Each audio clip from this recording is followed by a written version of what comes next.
ଏଇ ଶୁଣ ମ ତୁମକୁ କହୁଛି କାହାକୁ ଦେଖୁଛ? ଯିଏ ମୋର ଏଇ ଭିଡ଼ିଓଟି ଦେଖୁଛନ୍ତି ସେଇଆଙ୍କୁ ହିଁ ମୁଁ କହୁଛି ଗୋଟେ କାମ କରନ୍ତୁ। ଆପଣମାନଙ୍କ ପାଖକୁ ଯଦି ମୋ ଭିଡ଼ିଓ ଯାଉଛି କାଟନ୍ତୁନି ପ୍ଲିଜ୍, ଫାଷ୍ଟରୁ ଲାଷ୍ଟ ପର୍ଯ୍ୟନ୍ତ ଦେଖନ୍ତୁ।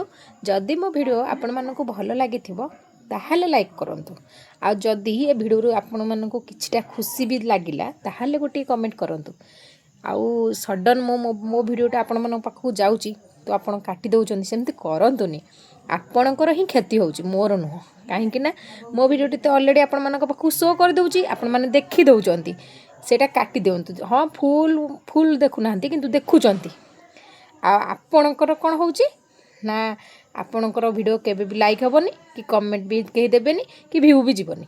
ଦୟାକରି ସେମିତି କରନ୍ତୁନି। ଯାହା ଭିଡ଼ିଓ ଯାହା ପାଖକୁ ଯାଉଛି ଫାଷ୍ଟରୁ ଲାଷ୍ଟ ଯାଇ ଦେଖନ୍ତୁ, ତା ଦେହରେ ଗୋଟେ ମତାମତ ଜଣାନ୍ତୁ, ଆଉ ଲାଇକ୍ କରନ୍ତୁ। ଆଉ ଯଦି ଟିକେ ବେଶୀ ଭଲ ଲାଗିଗଲା ତାହେଲେ ସେୟାର କରିଦେବେ, କିଛି ଅସୁବିଧା ନାହିଁ। ଏମିତି ସମସ୍ତେ ସମସ୍ତଙ୍କୁ ସପୋର୍ଟ କରିବା, ଆଗକୁ ଯିବା, ସମସ୍ତେ ଇନକମ୍ କରିବା, ସମସ୍ତେ ଖୁସିରେ ରହିବା, ସମସ୍ତେ ମଜାରେ ରହିବା। ମୁଁ ଏମିତି କହୁଛି ବୋଲି କିଛି ଜଣ ଆସି କହିବେ ତୋର ତ କିଛି କାମ ଧନ୍ଦା ନାହିଁ, ତୁ ଆସି ଖାଲି ଭିଡ଼ିଓ ବନାଉଛୁ। ସତ କହିବାକୁ ଗଲେ ମୁଁ ଦିନସାରା ବହୁତ କିଛି କାମ କରୁଛି। ଘରଦ୍ୱାର କାମ କରୁଛି, ରୋଷେଇବାସ କରୁଛି, ଦେଖିପାରୁଥିବେ। ଏବେ ବି ବାସନ ଆଣିଛି, କଳ ପାଖରେ ଥୁଆ ହେଇଛି ମଜା ହେବ ବୋଲି, ହେଲା କି। ଏଇଠି ଆସି ଆପଣମାନଙ୍କ ସହିତ ଭିଡ଼ିଓ ବନାଉଛି। ତ ଚାଲନ୍ତୁ, ମୁଁ ତ ଯାଉଛି କାମ କରିବି, ଆପଣ ଯାହା କରିବା କଥା କରନ୍ତୁ। ରହୁଛି, ଟାଟା, ଶୁଭରାତ୍ରି ସମସ୍ତଙ୍କୁ।